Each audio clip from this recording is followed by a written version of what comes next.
Que a paz do Senhor seja com você, amém? Uma alegria muito grande poder estar aqui nessa noite para compartilhar a palavra de Deus com os irmãos. E o Zé Devaldo falou, não vou falar a idade, mas ele falou muitos e muitos e muitos anos, então já deu para entender mais ou menos aí, né?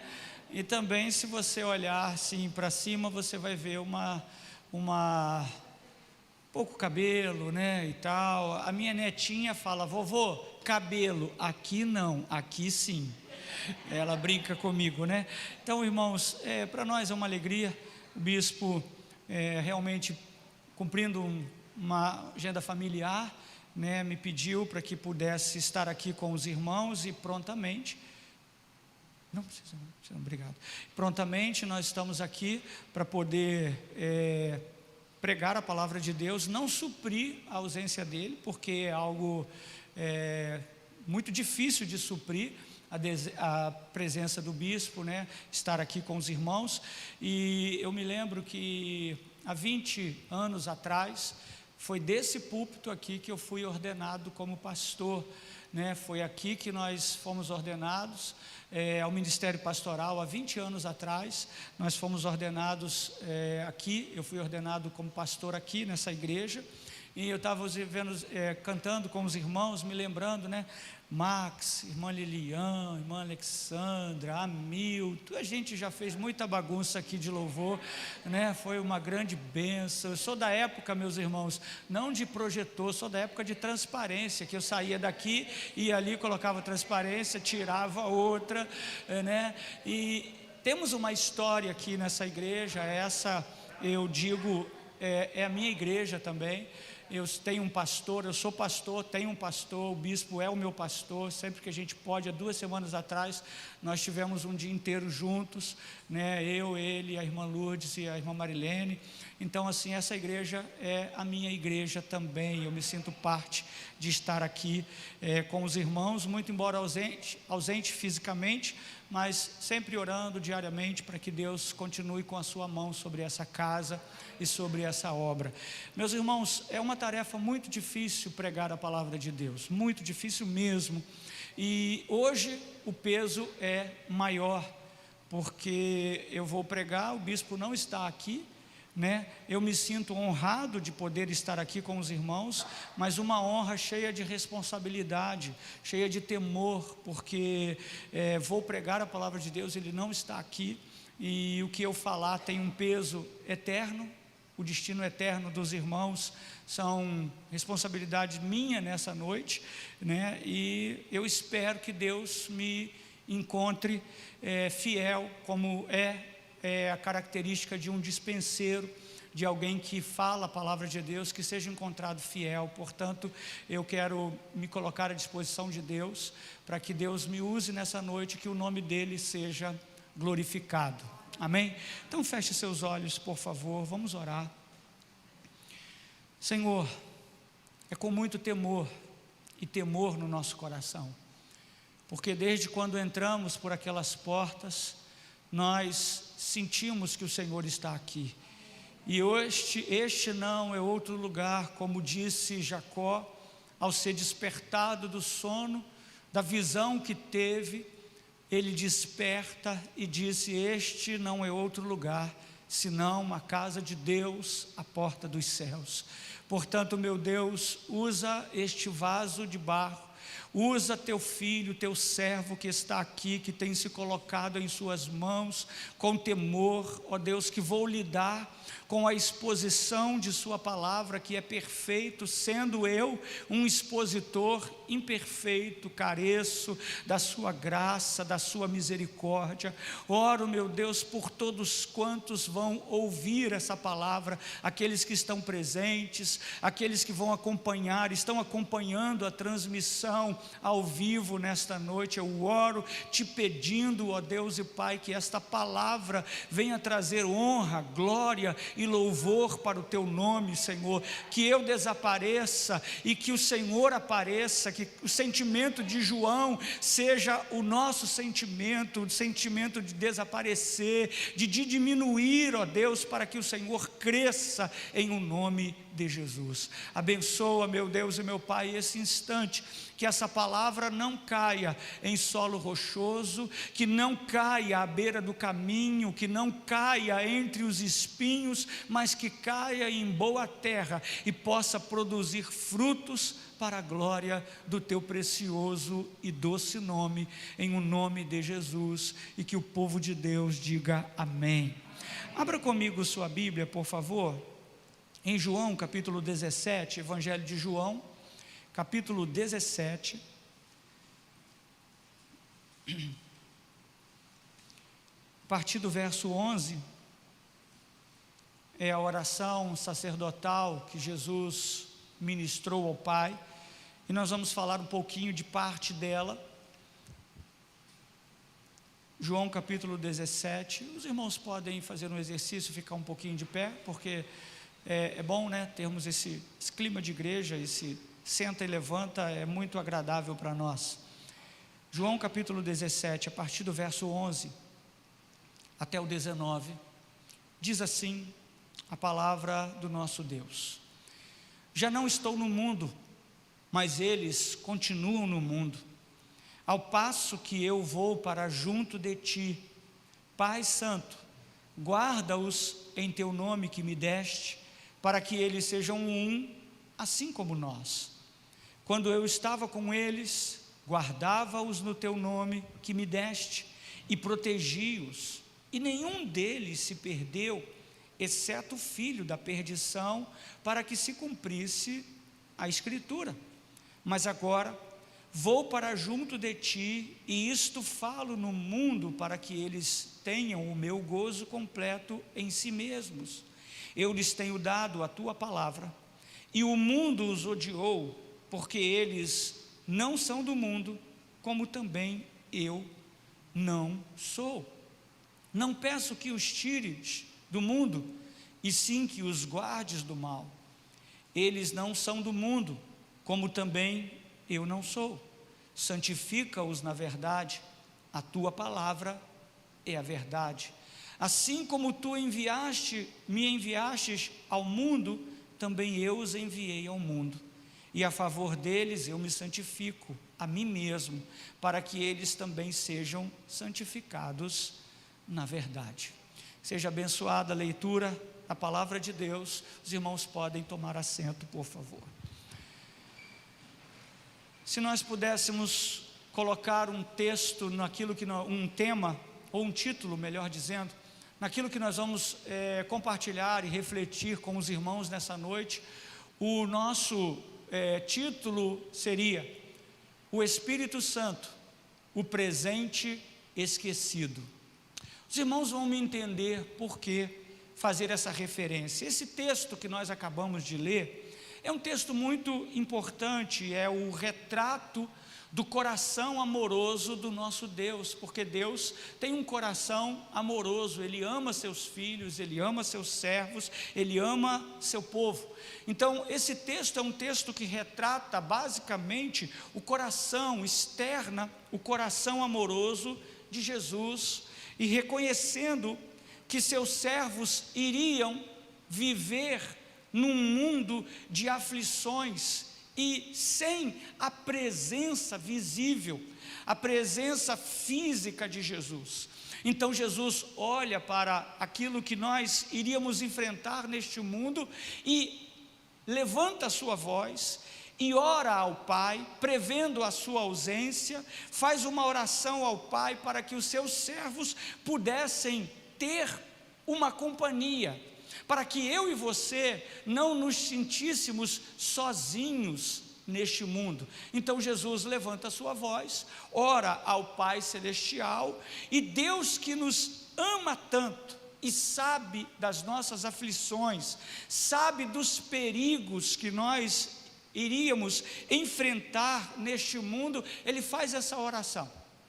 Ele levanta a sua voz, ora ao Senhor, para que nós pudéssemos de fato ter uma companhia, sem a companhia que Jesus rogou ao Pai, nós estaríamos de fato perdidos. Aconteceria conosco o que diz o salmista no Salmo 124: se o Senhor não estivesse do nosso lado, nós seríamos engolidos vivos.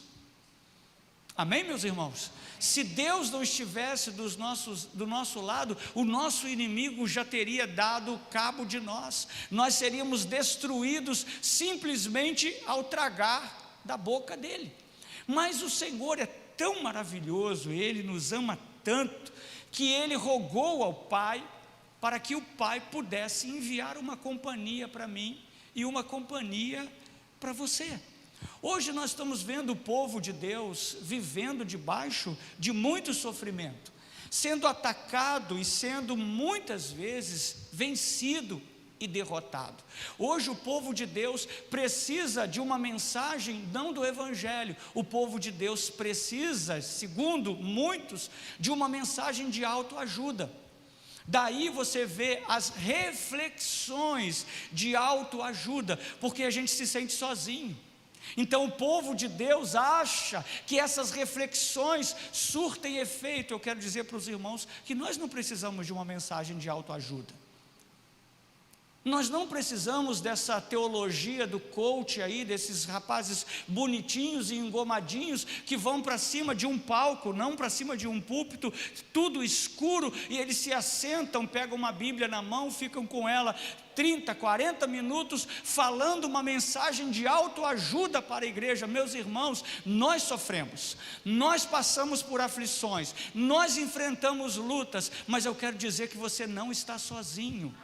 Que o Pai, Ele enviou uma companhia para você e para mim, que o Pai Celestial enviou alguém que foi chamado exclusivamente para estar ao nosso lado 24 horas por dia. Essa companhia chama-se Espírito Santo de Deus, o Paracleto, aquele que foi chamado por Deus para estar ao nosso lado. Então você não precisa de uma mensagem de autoajuda, você precisa do Espírito Santo.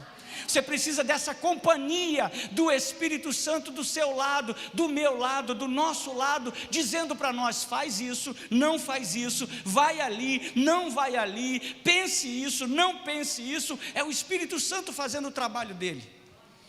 É o Espírito de Deus. O povo de Deus não pode ficar sem o Espírito Santo. É um fato muito triste hoje de reconhecermos, mas o nosso tempo que nós estamos vivendo, as pessoas têm vivido mais para o mundo, o povo de Deus tem vivido mais para o mundo, seguido os padrões mais do mundo do que propriamente o que diz as Escrituras Sagradas. Nós estamos de frente de um grande perigo, de um grande sinal evidente de que o povo de Deus está vivendo mais para o mundo do que para o próprio Deus. O chamado secularismo. O que é o secularismo? Em outras palavras, o secularismo, que a gente ouve muito falar, é um modo de vida e de pensamento que é seguido sem referência a Deus, sem referência à palavra de Deus. É um estilo de vida que tem mais inclinação para o mundo do que para Deus, mais inclinação para o profano do que propriamente dito para o sagrado. Nós temos visto hoje com muita frequência o colapso de estruturas tradicionais da sociedade, como família, igreja, palavra de Deus, ensino bíblico. Nós temos visto hoje que os valores morais têm sido substituídos por desejos imorais, que cada vez mais são vistos pela sociedade que nós estamos inseridos dentro dela, em geral, como coisas naturais. O cristão faz muitas coisas que a sociedade diz que é normal fazermos, que nós é próprio da inclinação do ser humano, e essa inclinação para o mundo, inclinação para esse secularismo, tem contaminado a igreja e as nossas vidas, e com isso vem enfraquecendo aquela instituição que deveria transmitir a mensagem pura e genuína do Evangelho. Essa semana uma irmã lá da nossa igreja falou com a irmã Marilene hoje, depois do culto. Ela é enfermeira de um hospital aqui do Rio de Janeiro, e ela, em 1 hora antes, um paciente que ela estava cuidando, ela prega o Evangelho para ele, faz o apelo para ele, ele recebe Jesus, 1 hora depois ele morre. Em sã consciência ele faz a sua decisão por Jesus, recebe Jesus como Senhor e Salvador da sua vida, e 1 hora depois ele morre, vem a falecer no CTI. Então a igreja foi chamada para ser a mensageira do Evangelho, transmitir a mensagem da verdade. O apóstolo Paulo, escrevendo a Timóteo, no capítulo 3, versículo 15, diz que a igreja é a coluna e o baluarte da verdade. Mas essa grande ênfase que o apóstolo Paulo dá à igreja, ao povo de Deus, tem sido afetada por uma corrosão de um modo de vida do seu povo que está distante de Deus, que não ora, que não lê a Bíblia, que não trabalha, e a pandemia veio acentuar o que já estava defeituoso, veio dar cor ao que estava sem cor. A igreja precisa entender que nós temos uma companhia, nós não estamos sozinhos. O Espírito Santo foi chamado para ser a nossa real companhia. Nós hoje já ouvimos muito essa expressão: o fim justifica os meios. Esse conceito tem sido muito usado hoje no meio evangélico. O povo de Deus vive um método que a gente poderia chamar do método mergulhe e pule. A gente mergulha nas promessas de Deus e pula os preceitos e as obrigações de um servo de Deus.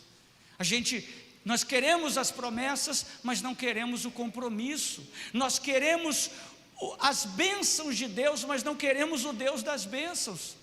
Não queremos o Deus da palavra, o Deus que está ao nosso lado, e esse Deus quer mostrar para nós que o caminho que nós estamos seguindo precisa ser um caminho conduzido por Ele, dirigido por Ele, orientado por Ele. Não, hoje nós estamos vendo que não importa a mensagem pregada, se a mensagem pregada é do genuíno evangelho ou se não é do genuíno evangelho. O que conta é que as pessoas cheguem, é que venham gente para a igreja, que nós tenhamos um domingo onde não tenha aonde sentar as pessoas. Não nos importamos com a mensagem do evangelho, se ela é verdadeira, se ela é confrontadora. Hoje nós temos visto que a vontade divina não é algo mais claro, mas é algo que foi adaptado às situações da gente. O que importa não é o princípio da presença santa do nosso Deus. O que importa não é o que está escrito nas Escrituras, mas o ponto de vista do homem, o ponto de vista e a satisfação humana. Isso é o que conta. John MacArthur disse que o compromisso com a verdade bíblica é desprezado como sendo uma fraca estratégia do mercado. Então, o compromisso com a palavra de Deus é algo que não existe mais em muitas casas de oração, em muitos corações que servem a Jesus. Cada vez mais a pregação da palavra de Deus cede lugar a novos métodos e forma de diversão. Nós queremos sair da igreja satisfeito. Nós queremos sair daqui, dos lugares de culto a Deus, satisfeitos. Eu fui massageado. Mensagem que toca pecado, que toca santidade, que toca de vida de oração, são mensagens que causam desprezo na maioria das pessoas. Meus irmãos, Deus estabeleceu princípios para nós, e todas as vezes que nós ultrapassamos seus princípios, não dá certo. Nós temos muitos prejuízos. Hoje, a televisão, a internet, tem se revelado como poderosos instrumentos secular do mundo e para a igreja. A gente olha para toda essa tecnologia, para todo esse avanço da televisão, e hoje nós passamos mais tempo na frente da televisão e na frente de um computador ou de um smartphone do que passamos tempo com Deus.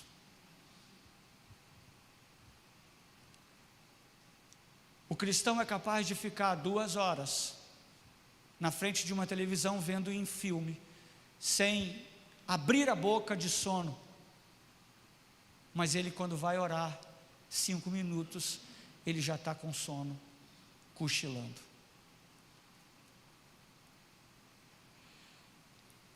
As pessoas dizem que não tem tempo para mais nada.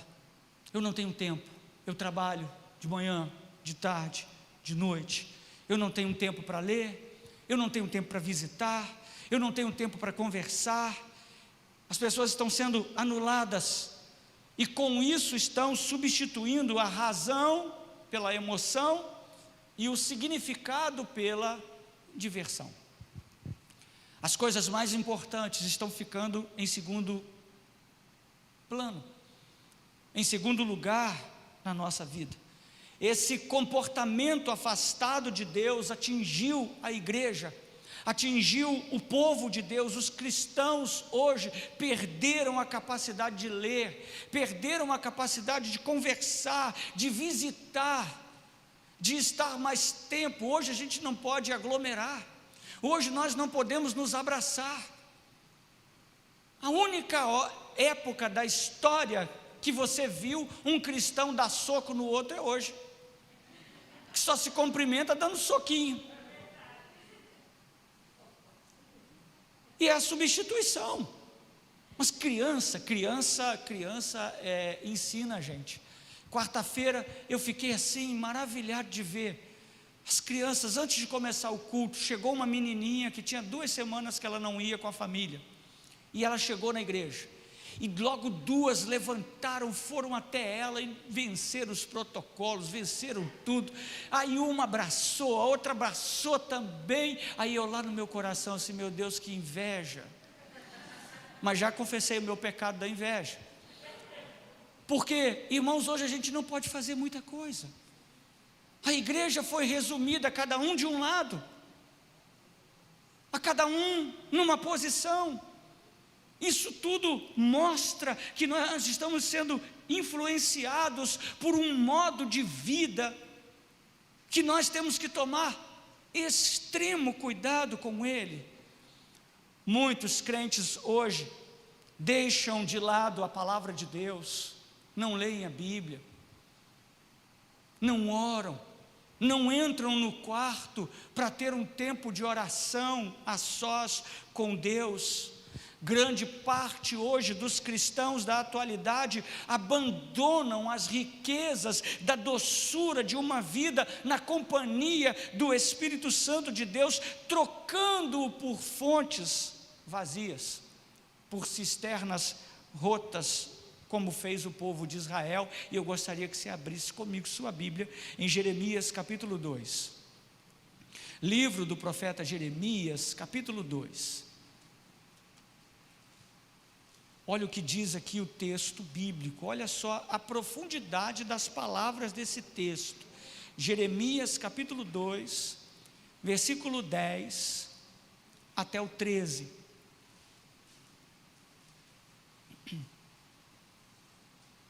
Jeremias capítulo 2, versos 11,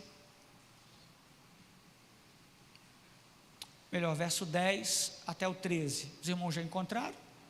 Amém? Diz assim a Bíblia: passai as terras do mar de Chipre e vede, mandai mensageiros a Quedar, vede, mandai mensageiros a Quedar e atentai bem e vede se jamais sucedeu coisa semelhante. Então, isso aqui, Deus está chamando a atenção do povo, para que o povo pudesse observar que aquilo que estava acontecendo nunca havia acontecido antes na história.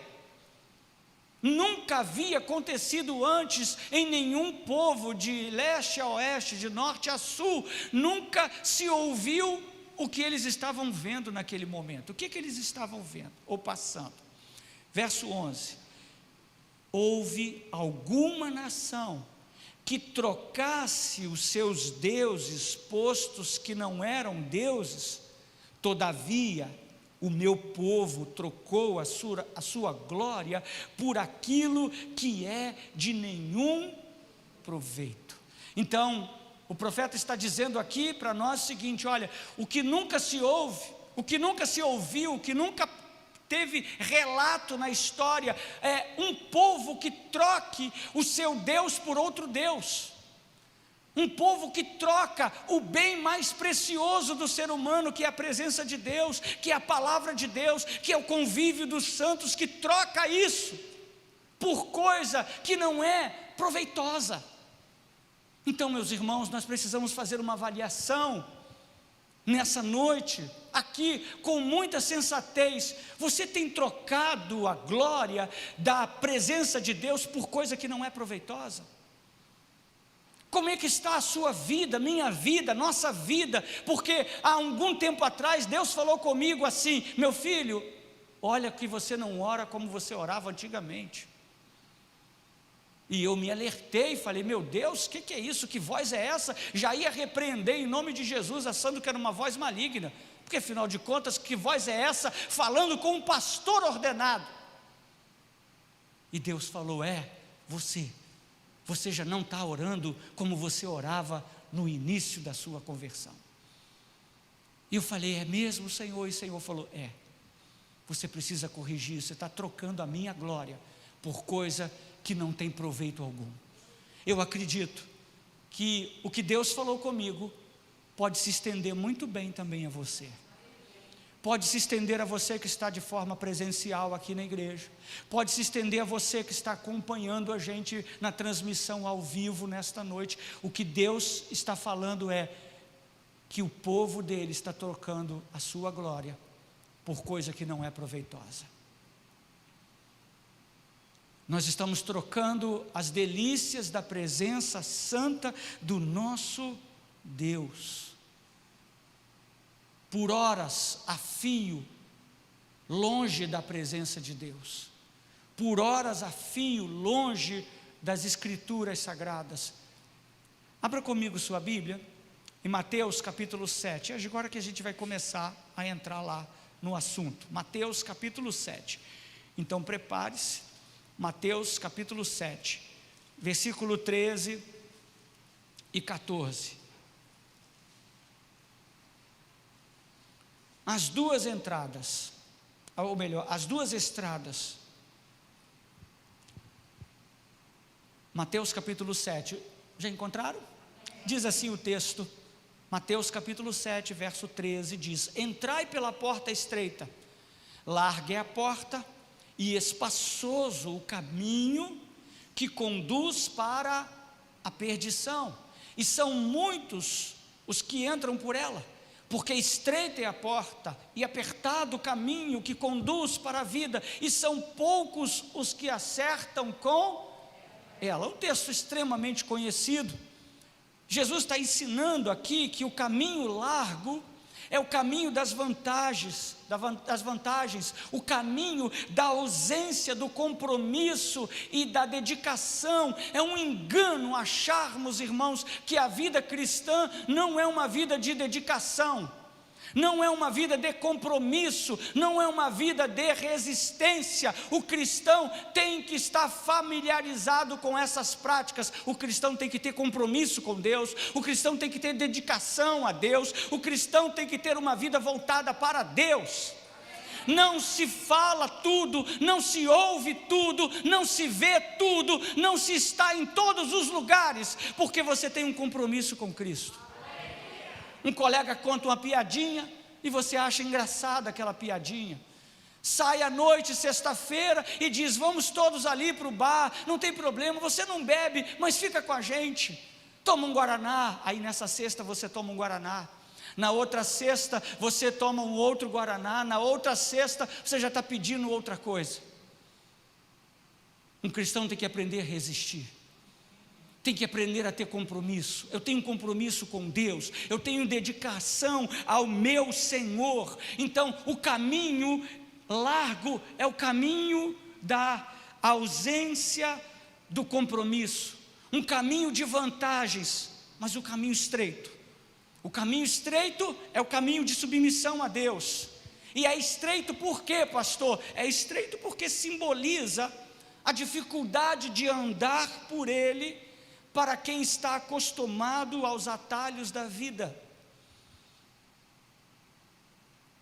Simboliza para nós que nós precisamos entender que tem dificuldades para andar nesse caminho, porque nossa inclinação é uma inclinação carnal. A inclinação do ser humano é para o pecado. O que mantém a gente longe do pecado? O Espírito, a obra de regeneração que Deus fez na nossa vida, na minha e na sua vida. Porque senão você não estaria aqui. Você estaria em casa, você estaria no bar, você estaria em outros lugares, porque essa é a inclinação da nossa carne. Mas o caminho que nós entramos é um caminho estreito. Olha para a sua vida, com muito amor, com muito carinho, falar uma coisa para você. Olha para a sua vida aí agora, vê como você está. Olha para dentro de você, para as suas práticas lá atrás, que você fez ao longo dessa semana inteira, que só Deus e você sabe como foram essas práticas. Só Deus sabe o que você viu, o que você ouviu, o que você pensou, o que você sentiu e o que você praticou de segunda até ontem. Então olha um pouquinho para a sua vida, vê se você se acha um pouquinho machucado. Olha para o seu corpo, vê se há algum arranhão. Uma linguagem espiritual, falando para os irmãos, olha para você, olha se está algum arranhão, se tem algum ralado. Se tem, sabe o que é isso? É que você se moveu muito nesse caminho que é estreito. Você se mexeu demais. Esse caminho é um caminho que nós temos que passar em linha reta, sem para a direita, sem para a esquerda, e em linha reta. É apertado, e todo cristão que se mexe demais nesse caminho se machuca. Se machuca, sai com dores.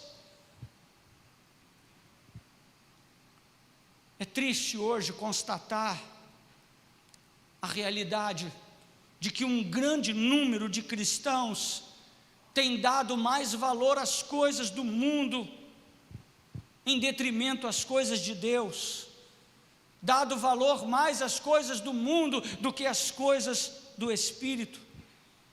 E isso se dá em parte, se aplica a pouca, ou em alguns casos a nenhuma importância que o Espírito Santo, que nós damos ao Espírito Santo que habita em nós. O apóstolo Paulo disse: não entristeçais o Espírito Santo. Se nós formos olhar para a nossa vida, o Espírito Santo vai estar sorrindo ou vai estar triste? Se nós formos olhar aonde nós estamos indo, o que nós estamos vendo, o que nós estamos falando, ele vai estar feliz ou vai estar triste? A igreja durante anos convive com a rejeição ao Espírito Santo, à sua direção, ao seu governo, e por isso nós nos encontramos mais envolvidos com o mundo do que com Deus. Infelizmente, o Espírito Santo tem sido o presente rejeitado. Aquele presente que você ganha no seu aniversário e que você não gosta dele. Aquele presente que você ganha no seu aniversário e ele não serviu para você. Então o que você faz com o presente que você não gostou? O presente que não serviu para você, você deixa na gaveta. Deixa ele aí no cantinho. Quando você é mais generoso, você doa aquilo que você não gostou para alguém. O Espírito Santo está vivendo neste modo na vida de muitos cristãos. Ou a gente colocou ele na gaveta, no cantinho, ou então a gente diz assim: o Espírito Santo é para você, não para mim.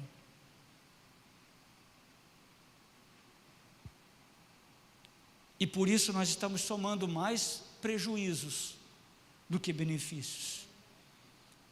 Eu acredito que está na hora de nós verdadeiramente fazermos a diferença no mundo em que nós vivemos.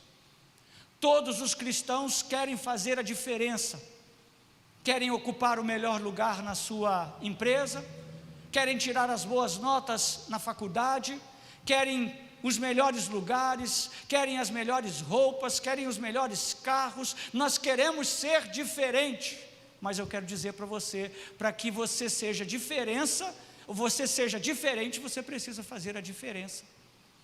E a diferença está em ter uma vida onde o Espírito Santo governa a gente, onde o Espírito Santo lidera a gente, onde o Espírito Santo conduz a gente. Deixarmos o Espírito Santo fazer o trabalho que ele foi chamado para fazer, não apagando o Espírito Santo. Tem crente que anda com um extintor do seu lado, tentando apagar toda a ação, todo o governo, toda a direção do Espírito Santo. Ele começa a agir na vida de uma pessoa, apaga. Começa a agir, ele apaga. É o cristão bombeiro, anda com o extintor na mão, apagando o mover e a ação do Espírito Santo. E quando eu digo mover e ação, não se assuste, eu não estou falando dessas deformidades que a gente vê aí fora, não. Ai, o Espírito Santo, não estou falando nada disso. Esquece isso, apaga isso. Você nunca viu isso na vida, porque isso não tem nada de Espírito Santo, isso tem de emocionalismo. O que eu estou dizendo aqui, e você não pode ficar com medo, é de uma ação do Espírito Santo, estando do seu lado, te conduzindo, te mostrando, te dizendo, sendo a sua companhia, para você não achar que você está sozinho nesse mundo, que você está abandonado, e que você pode fazer aquilo que dá na sua cabeça. Você não pode, eu não posso fazer aquilo que dá na nossa cabeça, porque nós temos a medição do Espírito Santo dentro de nós, dizendo: isso é seu, não faça isso. Isso é seu, não faça isso. Então o que eu faço? Faz isso, porque isso aqui é meu. É a ação do Espírito Santo governando a gente. A gente fala de uma vida cheia do Espírito Santo. Nós queremos uma vida cheia do Espírito Santo, queremos um avivamento. Os irmãos oram por avivamento, nós oramos lá no Sarapuí por avivamento, e Deus vai trazer um avivamento, e esse avivamento precisa acontecer com urgência na nossa vida, mas um avivamento que traga o retorno a um cristianismo genuíno, verdadeiro, bíblico, que a gente não se envergonhe do Deus a quem nós servimos, de dizer: eu ouvi Deus falar comigo, o Espírito Santo está me conduzindo, eu não posso ir para aí, eu amo vocês, eu quero estar com vocês, mas essas práticas um cristão não faz. Não é dizer, o discurso dos cristãos hoje é assim: eu não posso fazer isso porque o pastor não deixa. Corrige isso, não é o que o pastor não deixa, eu não posso fazer isso porque um cristão cheio do Espírito Santo não faz isso. Atribui a autoria não ao pastor, ao Espírito. Ele foi chamado para fazer o trabalho dele. Não tenha medo de ser um homem, uma mulher cheia do Espírito Santo de Deus, retornando ao primeiro amor, porque os irmãos lembram-se da repreensão do anjo do Senhor à igreja de Éfeso. A repreensão foi: tenho porém contra ti que abandonaste o teu primeiro amor. O texto não disse que Éfeso abandonou o amor, eles tinham amor. O que eles abandonaram? O primeiro amor. Não sei em que nível de amor eles estavam, se no segundo, no terceiro, no quarto, no 10º, no 20º, mas eles abandonaram o primeiro amor, as práticas das primeiras obras. E será que nós não estamos fazendo o mesmo, irmãos? Será que nós não estamos fazendo o mesmo? Olhando para a sua vida com sinceridade. Olha para a sua vida. Porque Deus não permitiu que você viesse aqui essa noite somente para você cantar alguns hinos, para rever um irmão que você não vê desde o domingo passado. Deus não trouxe você aqui para outro motivo, a não ser para que você seja tocado por sua palavra, e isso traga glória para o nome dEle. Eu fiquei perguntando a Deus esses dias: Senhor, o que o Senhor quer para mim nesse domingo? Eu preguei hoje de manhã lá na nossa igreja do Sarapuí, estou vindo aqui à noite, e Deus falou comigo assim: esse domingo você trará um recado, você será aquele que trará um recado.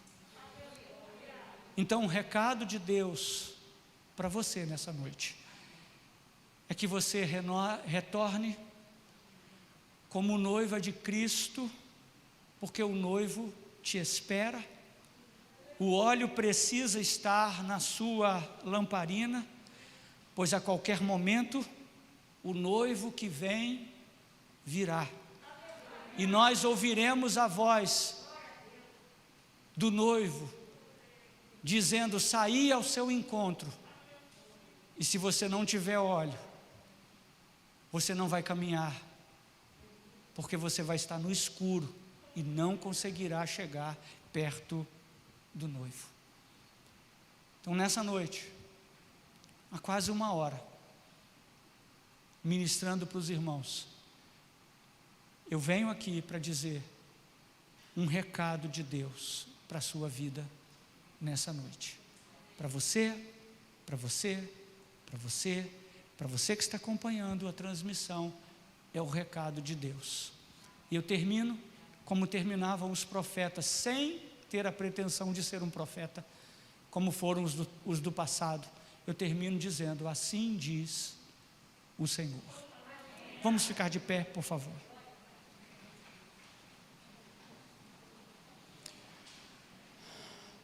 Max, pode vir aqui com a turma para a gente cantar? A gente canta aquele hino mesmo que vocês cantaram, Teu Nome é Santo, ok?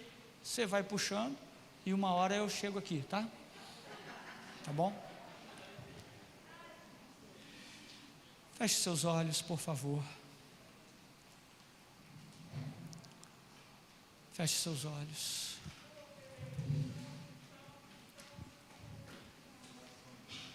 Querido Deus, é no nome de Jesus que nós oramos, clamando ao Senhor nesta noite. E mais uma vez nos lembrando do que oramos no início dessa mensagem: que a palavra não caia à beira do caminho, que não caia em solo rochoso, que não caia entre os espinhos, mas que tenha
Espírito Santo de Deus.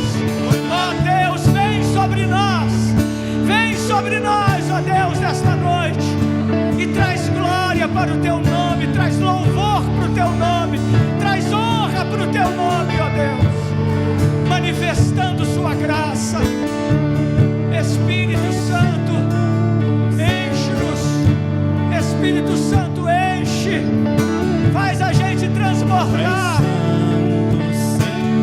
Aviva as nossas vidas. Faz isso nesta noite. Em nome de Jesus. Em nome de Jesus. Aleluia. Agora, de olhos fechados, vamos levantar mais uma vez as nossas mãos sobre a nossa cabeça e vamos dar uma linda salva de palmas ao nosso Deus. Aleluia.